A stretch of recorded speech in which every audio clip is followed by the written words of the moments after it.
மாதங்கள் கழித்து அமெரிக்கா நாட்டிலிருந்து கோவைக்கு விமான மார்க்கமாக வருகை தரும் ஈசா யோகா மைய நிறுவனர் சத்குரு ஜக்கி வாசுதேவ் வருகைக்கு எதிர்ப்பு தெரிவித்து கருப்பு கொடி ஏந்தி ஆர்ப்பாட்டம் நடத்திய 45 பெண்கள் உட்பட 88 பேரை கைது செய்த கோவை மாவட்ட காவல்துறையினர் 7 மாதங்களுக்கு பின்னர் அமெரிக்கா நாட்டிலிருந்து கோவைக்கு ஈசா யோகா மையத்தின் நிறுவனர் சத்குரு ஜக்கி வாசுதேவ் விமான மார்க்கமாக வருகை தர உள்ளார். இவரது வருகைக்கு எதிர்ப்பு தெரிவித்து கருப்பு கொடி ஏந்தி அனைத்து முற்போக்கு கூட்டு இயக்கத்தினர் விமான நிலையம் முன்பு கருப்பு கொடிகளை காட்டி கண்டன ஆர்ப்பாட்டத்தில் ஈடுபட்டனர். காவல்துறையின் அனுமதியின்றி நடைபெற்ற இந்த ஆர்ப்பாட்டத்தில் கலந்து கொண்ட 45 பெண்கள் உட்பட 88 பேரை காவல்துறையினர் கைது செய்தனர். முன்னதாக இது சம்பந்தமாக செய்தியாளர்களை சந்தித்து பேசிய தந்தை பெரியார் திராவிட கழகத்தின் பொதுச் செயலாளர் கு. ராமகிருஷ்ணன் கூறியதாவது: ஈஷா யோகா மையத்தினரால் யோகா பயிற்சி அறிமுக வகுப்புகள் நடத்தப்படும். பயிற்சி வகுப்பினால் இளைஞர்கள் மற்றும் இளம் பெண்கள் மூல செலவை செய்யப்பட்டு தவறான வழிகாட்டுதலில் அவர்கள் தங்கள் குடும்பங்களை விட்டு வெளியேறவும் காணாமல் போகும் சூழலும் மர்ம மரணங்களும் பாலியல் பலாத்கார செயல்களும் அரங்கேறி வருகின்றது. எனவே காவல் நிலையங்களில் போக்சோ மற்றும் பாலியல் வன்முறை வழக்குகள் நிலுவையில் உள்ளதாக தெரிகின்றது.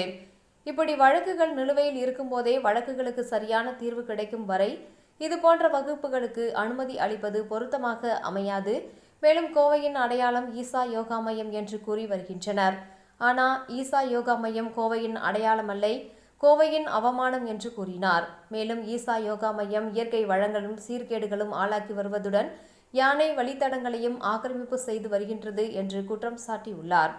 இந்த சூழலில் ஈசா யோகா மையத்தின் நிறுவனர் சத்குரு ஜக்கி வாசுதேவ் கோவைக்கு வருகை தருகின்றார். அவரது வருகையால் கோவையின் வளங்கள் சீர்குலையும். எனவே அவரது வருகைக்கு எதிர்ப்பு தெரிவித்து கருப்பு கொடி ஏந்தி ஆர்ப்பாட்டம் நடத்துவதாக தெரிவித்தார். இந்த ஆர்ப்பாட்டத்தில் தந்தை பெரியார் திராவிட கழக தலைவர் ராமகிருஷ்ணன், தமிழ்நாடு திராவிடர் சுயமரியாதை கழகம் நேருதாஸ், வெள்ளங்கிரி மழை பாதுகாப்பு இயக்கம் பேராசிரியர் முனைவர் காமராஜ், CBML லிபரேஷன் பாலசுப்ரமணியன், பிலோமினா, ஆதி தமிழர் பேரவை அகிலன், திராவிடர் தமிழர் கட்சி கலெக்டர் அமைப்பு செயலாளர் தந்தை பெரியார் தி.க. ஆறுசாமி, அகில இந்திய மாற்றுத்திறனாளிகள் கட்சி Balan, CML red star Siva, புரட்சிகர தொழிலாளர் சங்கம் பாலன், புரட்சிகர மக்கள் அதிகாரம் கார்த்திகேயன் என ஏராளமானோர் கலந்து கொண்டனர். ஈசா யோகா மையத்தின் நிறுவனர் ஜக்கி வாசுதேவ் மீது சில மாதங்களாக சில வருடங்களாக அவருடைய ஈசா யோகா மையத்தின் மீதும் பல்வேறு பாலியல் பலாத்கார வழக்குகள், குற்ற வழக்குகள், அதேபோல பழங்குடியின மக்களுடைய நிலங்களை அபகரித்தது, யானை வழித்தடங்களை மறித்தது, அனுமதி இல்லாத கட்டிடங்களை உள்ளே கட்டி லட்சக்கணக்கான சதுரடி நிலங்களை கட்டியிருப்பது என்று பல்வேறு குற்றச்சாட்டுகள் இருக்கின்ற நிலையில் அந்த குற்றச்சாட்டுகள் மீது விசாரிக்க வேண்டும் என்று உயர்நீதிமன்றமும் உச்சநீதிமன்றமும் அனுமதி கொடுத்திருக்கக்கூடிய நிலையில் சுதந்திரமாக இங்கே தமிழ்நாட்டிலே கோவையிலே உலா வரக்கூடிய ஜக்கி வாசுதேவை தமிழ்நாடு அரசு கைது செய்ய வேண்டும், விசாரணையை தீவிரப்படுத்த வேண்டும். அந்த யானை வழித்தடங்களாக மீண்டும் இயற்கையாக அமைந்திருக்கின்ற அந்த மேற்கு தொடர்ச்சி மலையை இயற்கையாக இருக்க விட வேண்டும்.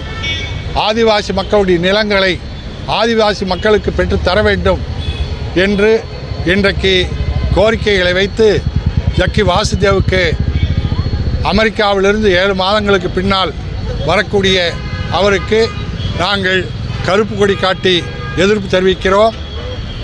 ஈசா யோகா மையம் கோவையின் அடையாளம் என்று பிரபலப்படுத்துகின்றார்கள். இது கோவையின் அடையாளம் அல்ல, கோவையினுடைய மர்மதேசம், கோவையினுடைய அவமானம். இதை தமிழ்நாடு அரசு உடனடியாக கோவைக்கு ஏற்பட்டிருக்கிற அவமானத்தை நீக்க வேண்டும்.